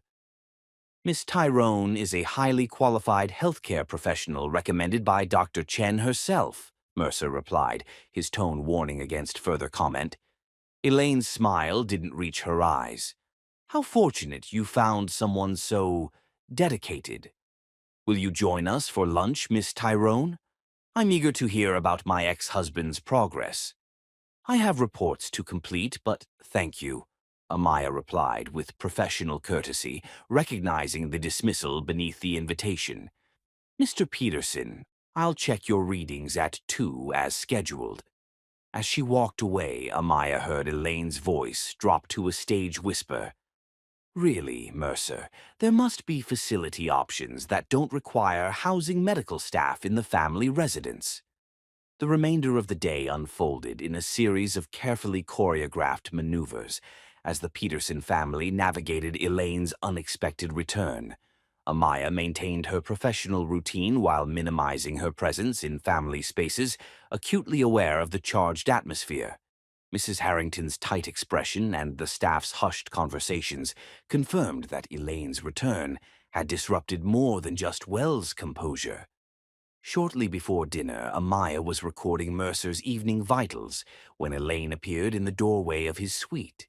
"Still monitoring every breath, I see," she observed with manufactured pleasantness. "Mercer, darling, might I have a private word with Miss Tyrone?" Mercer glanced between them, frowning. "Amaya is completing my medical checks." "Which can surely wait 5 minutes," Elaine insisted. "Professional, too professional." After an uncomfortable pause, Mercer nodded reluctantly. "I'll review those quarterly reports." Wells left. "5 minutes, Elaine." When they were alone, Elaine's demeanor transformed instantly. "Let's dispense with pleasantries, Miss Tyrone. I understand you've made yourself quite indispensable during my absence." "I've provided the medical care Mr. Peterson required," Amaya replied evenly, "and apparently much more." Elaine moved further into the room, her expensive perfume filling the space. Catherine mentioned the charming arrangement Mercer proposed earlier. "Quite the opportunity for someone of your background." The implication was unmistakable. Amaya met the older woman's gaze directly. "There is no arrangement, Mrs. Peterson. Your ex-husband made an inappropriate suggestion that was immediately declined." "By you? How refreshingly principled." Elaine's skepticism was palpable, or perhaps strategic. "Refusing immediately only increases your perceived value." "I don't require validation of my worth from the Peterson family," Amaya stated, maintaining her composure. "My contract concludes in 4 weeks, after which I'll return to Metropolitan Hospital." Elaine studied her with cold calculation. "My son has always had a weakness for rescue projects, first injured animals, then damaged people. His last girlfriend was a recovering addict, a sculptor from Barcelona with fascinating track marks and tedious political opinions." "If you're implying—" "I'm stating facts, Miss Tyrone," Elaine interrupted smoothly. "Wells becomes temporarily infatuated with people who represent something missing in his privileged life. Authenticity, struggle, whatever narrative he's constructed about you, dedicated healer, woman of principle, it follows his pattern. He'll move on once the novelty fades." The assessment, delivered with clinical detachment, struck uncomfortably close to fears Amaya had carefully avoided examining.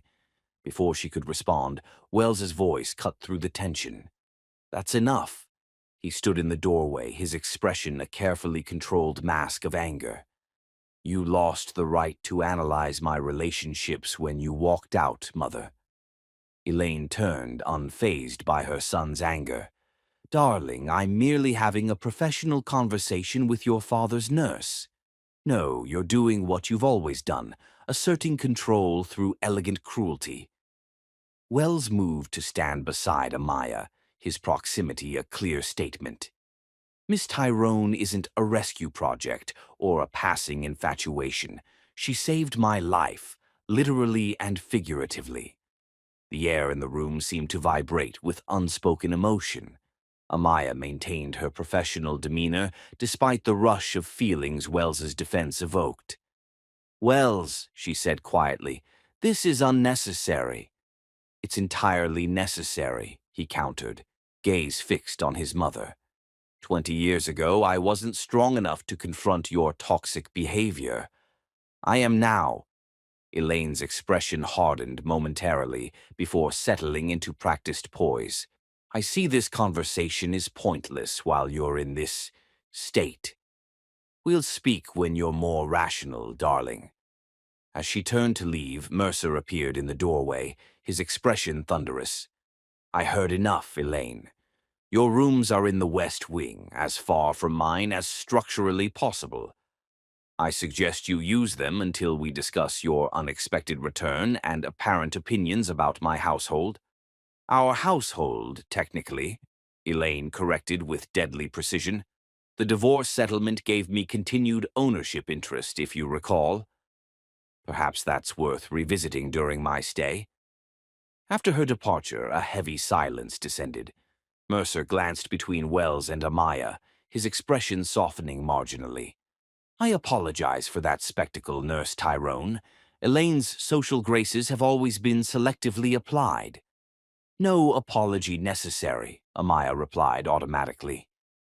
I'll speak with her, Wells stated, his voice tightly controlled. This won't happen again. I've handled far worse in hospital settings, Amaya assured them both, desperate to restore professional distance after the emotionally charged confrontation. If you'll excuse me, I should complete my evening rounds. Later, alone in her suite, Amaya finally allowed herself to process the day's events. Elaine Peterson's return had instantly transformed the household dynamics, exposing fault lines and vulnerabilities in the family structure. More disturbingly, it had forced into the open feelings that Amaya had carefully contained behind professional boundaries. Wells' defense had revealed more than his anger at his mother's behavior. It had confirmed what Amaya had been reluctant to acknowledge. Whatever was developing between them had progressed beyond professional appreciation or casual attraction into something far more dangerous to her carefully ordered life. A soft knock interrupted her thoughts. When she opened the door, Wells stood in the hallway, his earlier anger replaced by quiet determination. We need to talk, he said simply, about what happens next. Chapter 10. Midnight Confessions. This isn't an appropriate time, Amaya said, though she stepped aside to allow Wells into her suite. Professional boundaries demanded privacy for difficult conversations, even as those same boundaries made this entire situation precarious. Wells entered but remained near the door, respecting the invisible line between them. If we wait for appropriate timing in this household, we'll never speak honestly. The moonlight streaming through the windows cast half his face in shadow, a fitting visual for the man she'd come to know, part privilege, part vulnerability, part carefully constructed facade, part authentic feeling. Your mother's return has been stressful, Amaya acknowledged, maintaining professional distance. Family dynamics often resurface during times of transition. Don't do that, Wells said quietly. Don't retreat into clinical analysis. Not with me. The simple request dismantled her defenses more effectively than any confrontation could have. Amaya moved to the window seat, putting space between them while acknowledging the conversation couldn't be avoided. What do you want me to say, Wells? That your mother's assessment bothered me. That I've questioned my own professional judgment for allowing personal feelings to develop. That I'm counting the days until my contract ends because maintaining boundaries has become increasingly difficult. The admission hung in the air between them, more revealing than she had intended. I want you to be honest, he replied, about what's happening between us. Amaya looked out at the moonlit gardens, gathering her thoughts. What's happening is temporary, a consequence of proximity during an emotionally charged situation. Your father's illness, your allergic reaction. Crisis creates false intimacy. Is that what you believe? Or what's safer to believe? His perception unsettled her. Amaya had always prided herself on clear-eyed assessment of situations, yet Wells had developed an unnerving ability to see past her professional composure to the uncertainties beneath. Both, perhaps, she admitted finally. My mother warned me about this, becoming emotionally entangled with patients or their families. I'm not your patient. No, but your father is, which creates ethical complications. Wells crossed to the opposite end of the window seat, close enough for conversation but maintaining respectful distance. In 4 weeks he won't be. Where does that leave us? In entirely different worlds, Amaya replied, voicing the practical reality she couldn't ignore. You're the heir to Peterson Industries. I'm a nurse returning to hospital shifts. That's circumstance, not essence, Wells countered. If we're reducing ourselves to roles, we're no better than my mother with her outdated prejudices. Her concerns aren't entirely unfounded, Amaya said, surprising herself with the admission. Your interest in me developed during a period of personal transformation. What happens when that evolution stabilizes? When I'm no longer a catalyst, but simply a woman with a very different background from yours? Wells was silent for a long moment, studying her with an intensity that made her acutely aware of every breath between them. Do you know when I first realized something had changed for me? He asked finally. Amaya shook her head. The morning after my allergic reaction.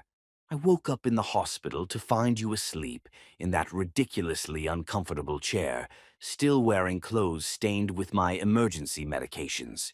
Your braids had come partially undone, and you had this little frown even in sleep, like you were monitoring my vitals in your dreams.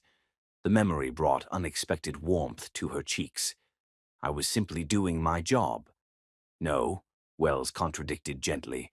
Your job ended when you handed me over to the hospital staff.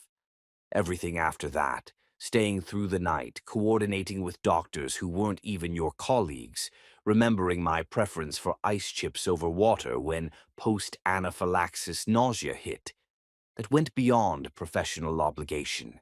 He shifted slightly closer, his voice lowering. Want to know what I thought in that moment? I thought, this woman sees all my flaws and stays anyway. Not because of my name or wealth or superficial charm, but despite all the barriers I've constructed to keep people at a comfortable distance. The simple honesty in his words resonated with something deep within Amaya, a recognition of the authentic connection that had developed beneath their outward differences. I should take a walk, she said suddenly, standing. The garden helps me think clearly. Understanding immediately, Wells nodded. May I join you? Neutral territory might be better for this conversation. The estate gardens at night held a different magic than during daylight hours. Carefully tended flower beds released intoxicating fragrance into the night air, while strategic lighting created pools of gentle illumination among deepening shadows. They walked in silence until reaching a stone bench positioned to overlook the reflection pool. My mother taught me never to compromise my dignity for any relationship, Amaya said finally, breaking the silence. She raised me to be self-sufficient, to build a life that didn't depend on anyone else's approval or support. Sounds like wisdom born from difficult experience, Wells observed. She watched her mother stay with a man who diminished her daily because she feared being alone. Then my father left when I wasn't the son he wanted. Amaya traced patterns on the cool stone bench between them. Self-sufficiency became survival. And now you're wondering if whatever's developing between us threatens that independence, Wells concluded with characteristic perception. Yes, she admitted, and whether the cultural and social differences would eventually create resentments, and whether your mother's assessment might contain elements of truth, that I represent something temporarily fascinating but ultimately incompatible with your world. Wells considered this with the serious reflection that had increasingly replaced his former casual dismissiveness. Valid concerns, all of them. I'd be lying if I claimed they were groundless. His honesty surprised her. Most men would immediately protest. I'm trying to deserve your respect, he replied simply. That requires honesty, even when uncomfortable. The statement, unadorned by charm or deflection, touched something within Amaya that pretty words could never have reached. I can't predict the future, Wells continued after a moment. Can't guarantee that differences won't become challenges or that my family's dysfunctions won't create obstacles. What I do know is that meeting you fundamentally changed something in me that needed changing. He turned to face her directly, moonlight illuminating the genuine emotion in his expression. Before you, I was sleepwalking through a life I resented, but lacked the courage to alter. Your uncompromising authenticity showed me a different way to exist, with purpose rather than passive opposition. That's a heavy responsibility to place on someone, Amaya said softly. It's not responsibility, it's recognition, Wells corrected. You aren't obligated to maintain that influence, but I want you to know the impact you've had, regardless of what happens next. A night breeze stirred the garden, carrying the scent of jasmine. In the distance, soft lights illuminated the main house, a world apart from this moment suspended between what had been and what might be. I don't have answers tonight, Amaya said finally. My professional ethics, your family situation, our different backgrounds. These aren't simple obstacles to overcome with emotion alone. I'm not asking for answers, Wells replied. Just the acknowledgement that what's happening between us deserves exploration beyond convenient dismissal as temporary or circumstantial. The request was reasonable, more thoughtful than she might once have expected from the man she'd first met. Perhaps that evolution itself was answer enough for tonight. I can acknowledge that, she conceded softly. Something shifted in Wells' expression. Relief, perhaps, or quiet hope. He extended his hand halfway across the space between them, an invitation rather than demand. Small steps, then, beginning with honesty. After a moment's hesitation, Amaya placed her hand in his. The simple contact sent awareness coursing through her that had nothing to do with professional assessment and everything to do with fundamental human connection. Small steps, she agreed. In the garden's gentle darkness, with the estate's imposing silhouette standing witness, they sat together in a silence that contained more truth than all their previous words combined. No declarations of love or promises of forever. Just two people acknowledging that whatever path lay ahead, they would navigate it with eyes open to both possibility and reality. When Wells finally leaned forward, his intent clear in the moment before their lips met, Amaya made a conscious choice to meet him halfway. Their first kiss was gentle, questioning rather than demanding, a beginning rather than culmination. The connection between them felt both inevitable and extraordinary, a moment where barriers of background, circumstance, and initial misconceptions dissolved completely, replaced by recognition of something genuine and rare. As they walked back toward the house along moonlit garden paths, quite different from the hospital corridors where Amaya's journey had begun, their hands remained linked. The distance seemed both shorter and more significant than before. Whatever challenges awaited, Elaine's disapproval, Mercer's strategic maneuvering, the inevitable scrutiny of the world beyond the estate gates, tonight had created something authentic between them that would require more than circumstance or prejudice to dismantle. Small steps, indeed, but in a direction neither had anticipated when Amaya first arrived at the Peterson estate. And for tonight, that acknowledgement was enough. Chapter 11. Against All Odds. The Peterson Foundation annual charity gala represented everything Amaya had spent her life working around rather than within. Old wealth, strategic philanthropy, and social hierarchies maintained through subtle signaling intelligible only to insiders. Yet here she stood at the entrance to the Grand Meridian Hotel ballroom, her simple black gown, purchased specifically for this evening, a stark contrast to the designer creations surrounding her. "You look beautiful," Wells murmured, his hand resting lightly at the small of her back. "And completely terrified." "Not terrified," Amaya corrected quietly. "Just aware that I'm entering a minefield without a map."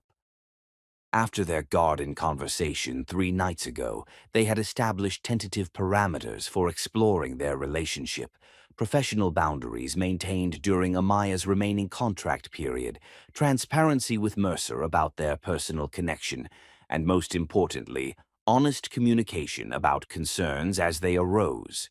Tonight represented their first public appearance together, a decision neither had taken lightly. Wells had extended the invitation with uncharacteristic hesitation. "The gala is traditionally family-focused," he had explained. "My attending with someone signals intention." "Are you certain that's wise right now?" Amaya had asked.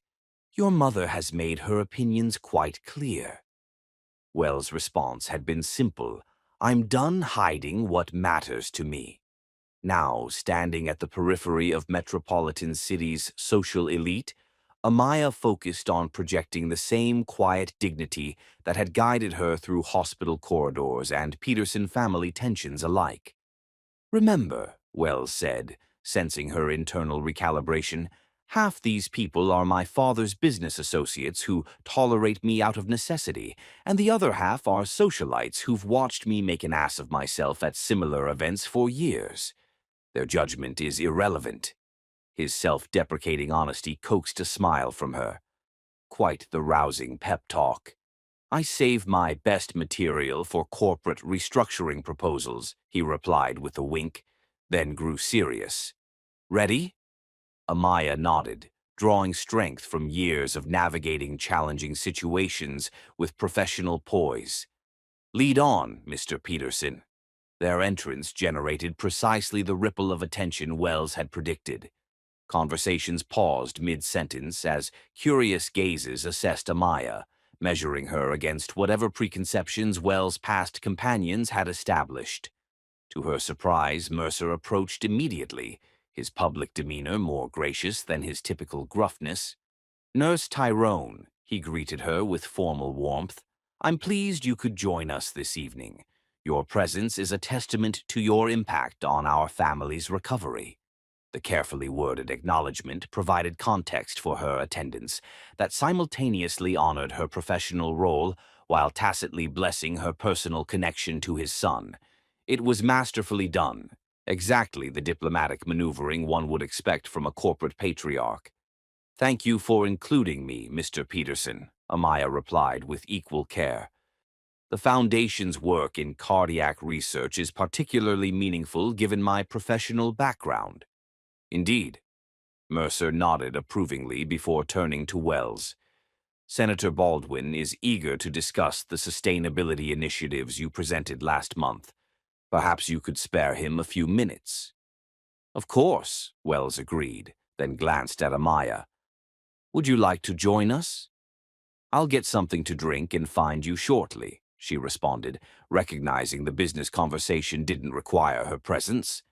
As Wells departed with his father, Amaya made her way toward the refreshment table, maintaining the composed expression that had served her through countless difficult situations.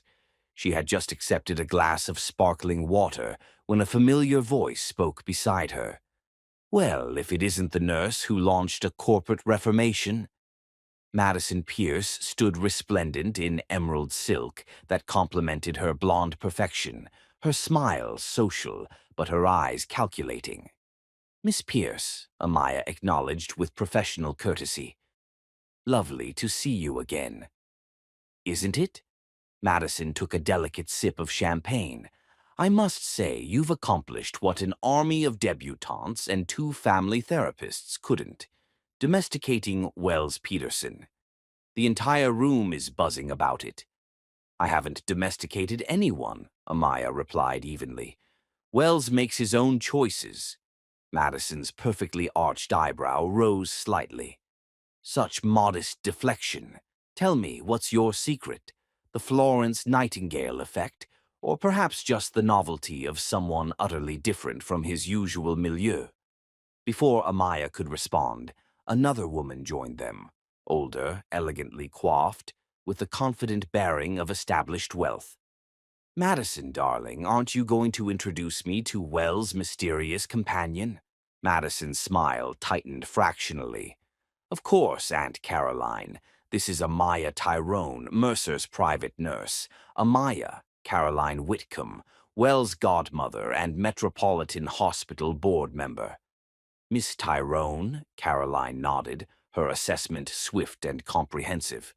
Elizabeth Chen speaks highly of your skills, though I confess surprise at seeing you in this capacity tonight. The implication was clear. Professional boundaries had been crossed, a fact Caroline's position on the hospital board made particularly relevant to Amaya's career. My contract with Mr. Peterson concludes next week, Amaya stated calmly. All parties are aware of and comfortable with my presence here tonight. How reassuring, Caroline replied with practiced pleasantness, though one does wonder about the long-term viability of such unconventional connections. Wells has always had eclectic tastes, but eventually returns to compatible circles. Like Madison, the younger woman supplied with practiced modesty. We've known each other since childhood. Some bonds transcend temporary diversions. The conversational assault was masterfully executed, polite enough to avoid appearing openly hostile, yet precise in undermining Amaya's position and confidence. In hospital confrontations, Amaya would have relied on professional authority. Here, she had no established standing to draw upon. There you are. Wells' voice cut through the tension as he rejoined their group, his relaxed expression transforming to alertness as he registered the dynamics at play. I see you've met my godmother, Caroline. We were just discussing hospital board matters, Caroline smiled. Miss Tyrone's reputation in cardiac care is apparently quite impressive. Among many other qualities, Wells replied, his hand finding Amaya's in a public gesture that left no ambiguity about their relationship. Madison's smile remained fixed, though something flickered in her eyes. Wells, darling, your father mentioned you've been spearheading the new environmental compliance initiatives, finally embracing the family legacy. Parts of it, Wells acknowledged. The Peterson legacy needed significant revision. Inspired revision, apparently, Caroline observed with pointed emphasis, glancing between him and Amaya. The implication hung in the air until Wells addressed it directly. If you're wondering whether Amaya has influenced my recent decisions, the answer is unequivocally yes. She's reminded me that privilege without purpose is fundamentally empty. The straightforward acknowledgement left no room for subtle undermining. Caroline's expression registered surprise before settling into diplomatic neutrality. How refreshing to hear such candor at these events. Isn't it? Wells agreed pleasantly. If you'll excuse us, I believe the program is about to begin.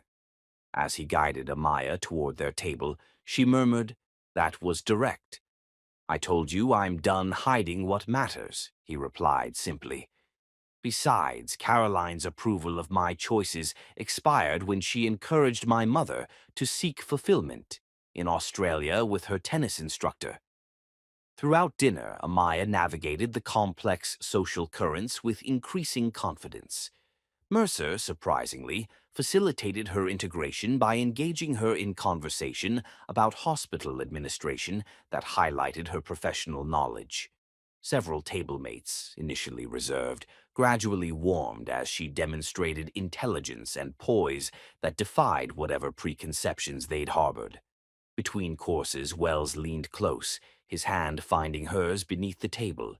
"How are you holding up?" he asked, his eyes communicating deeper concern than his casual tone suggested. "Better than expected," she admitted softly. "Though I'm starting to understand why you developed that practiced indifference. It's exhausting being constantly evaluated." His gentle squeeze conveyed perfect understanding. "You're doing beautifully.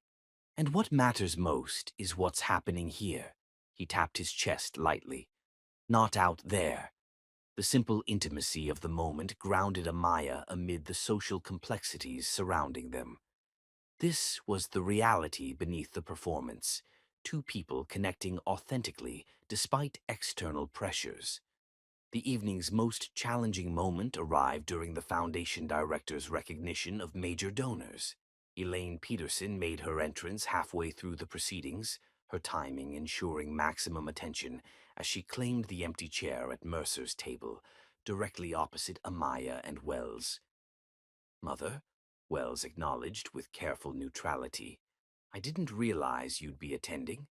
"The Peterson Foundation has always been a family priority," Elaine replied smoothly. "I founded the educational outreach program, if you recall." Her gaze shifted to Amaya, assessing her appearance with the practiced eye of someone who recognized designer labels at 20 paces. "Miss Tyrone, how nice to see you engaging with the philanthropic side of the family, though I imagine these events differ significantly from hospital fundraisers." "Different atmospheres, similar purpose," Amaya replied evenly, "leveraging resources to address healthcare gaps." "How pragmatically expressed," Elaine smiled without warmth. "Though philanthropy in our circles extends beyond mere resource allocation to tradition and social responsibility, concepts difficult to fully appreciate without proper context." Before the conversation could deteriorate further, the Foundation director announced the evening's largest donation, a significant endowment from Peterson Industries for cardiac research and treatment access for underserved communities. "We're particularly pleased to announce this program was developed by our next generation of leadership," the director continued. "Wells Peterson has championed this initiative personally, bringing fresh vision to the Foundation's mission." Surprised murmurs rippled through the ballroom as Wells rose to acknowledge the recognition. Amaya felt a surge of pride, knowing how meaningful this particular cause was. Not a generic charitable gesture, but a targeted program addressing gaps he had come to understand through their many conversations about healthcare inequality. "I believe effective philanthropy requires both resources and informed perspective," Wells stated from the podium. "This initiative was inspired by healthcare professionals who navigate systemic challenges daily, particularly those serving communities with limited access to specialized cardiac care." His gaze found Amaya briefly before continuing. "When we listen to voices beyond our typical circles, we discover more effective solutions. The Peterson Foundation is committed to that broader perspective going forward." The speech was brief but significant, establishing Wells' emerging leadership philosophy while acknowledging influences beyond traditional Peterson circles. Watching him articulate values they had discussed during late-night conversations, Amaya recognized the authentic evolution of someone finding their voice rather than performing an expected role. When he returned to their table, Mercer nodded with uncharacteristic approval, while Elaine maintained a composed expression that didn't quite mask her surprise at her son's poised presentation. "Quite the departure from your usual Foundation appearances," she observed coolly. "Last year you arrived an hour late and left with the bartender, as I recall." "Personal growth, Mother," Wells replied calmly. "Something worth celebrating rather than measuring against past mistakes." Later, as the formal program concluded and the evening transitioned to dancing and social mingling, Wells guided Amaya onto the floor for a waltz. His hand at her waist was respectful yet possessive, his movements confident as he led her through steps she had hastily practiced in her apartment the previous evening. "Still terrified?" he asked quietly, their conversation private despite the surrounding couples. "Less so," Amaya admitted, "though your mother's expression suggests I've failed some essential evaluation." "Her approval isn't required for my happiness," Wells replied with simple certainty, "something I spent years learning." As they moved in perfect synchronization across the floor, Amaya allowed herself to acknowledge what had been developing between them. Not merely attraction or circumstantial connection, but something more profound. Against all rational expectation, against backgrounds that could hardly be more different, against the subtle and overt opposition of Wells' social circle, they had forged something authentic. "What happens after next week?" she asked, voicing the question that had lingered unspoken between them. when I'm no longer contractually bound to the Peterson estate. Wells' hand tightened slightly at her waist. That depends entirely on what you want, Amaya. I know what I hope for, but this isn't solely my decision. The simple acknowledgement of her agency, her equal voice in determining their future, confirmed what she had come to believe about the man now holding her. Beneath years of practiced indifference beat the heart of someone capable of genuine partnership. I hope, she began carefully, for the chance to discover who we are together without professional boundaries or family complications dictating terms. His smile, private, genuine, containing a vulnerability few had ever witnessed, was answer enough for tonight.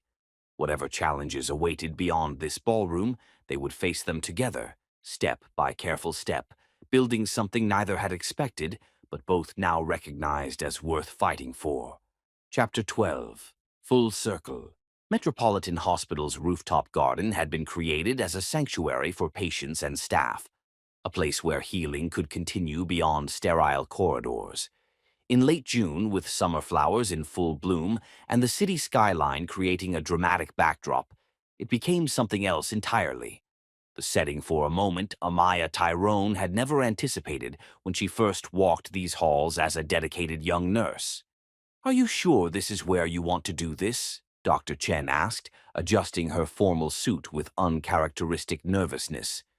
"The Peterson estate has those ridiculous gardens that probably cost more than our annual operating budget." "This is perfect," Amaya assured her mentor. "This hospital is where everything important in my life has happened."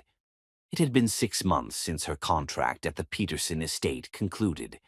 6 months of carefully navigating the transition from professional relationship to personal one. Wells had respected her need to re-establish her independent identity, waiting 2 weeks after her contract ended before asking her to dinner. A simple meal at a neighborhood restaurant near her apartment, rather than some extravagant display of wealth. They had built their relationship deliberately, each step taken with clear-eyed awareness of the challenges their different backgrounds presented. Amaya had returned to Metropolitan Hospital, accepting Dr. Chen's offer to head the new cardiac rehabilitation program. Wells had accelerated his transformation of Peterson Industries, implementing sustainability initiatives that reflected his evolving values. "He's changed," Darlene Tyrone had observed after meeting Wells for the third time, her initial skepticism giving way to cautious approval. Not pretending to change, actually doing the work. Now, standing in the hospital garden where countless patients had found momentary peace, Amaya smoothed her simple cream dress and waited. The small gathering represented the core people who had shaped her journey. Elaine Peterson had surprised them by arriving just that morning. After returning to Australia following a tense month-long visit, she had maintained distance until receiving Wells' heartfelt letter 3 weeks ago. In it, he had candidly addressed their fractured relationship while extending an olive branch. "I'm not here to judge," Elaine had told Amaya privately before the ceremony, her usual sharp edges softened. "I watched my son change these past months in ways I didn't think possible. At first, I thought it was infatuation. Now I see it's much more."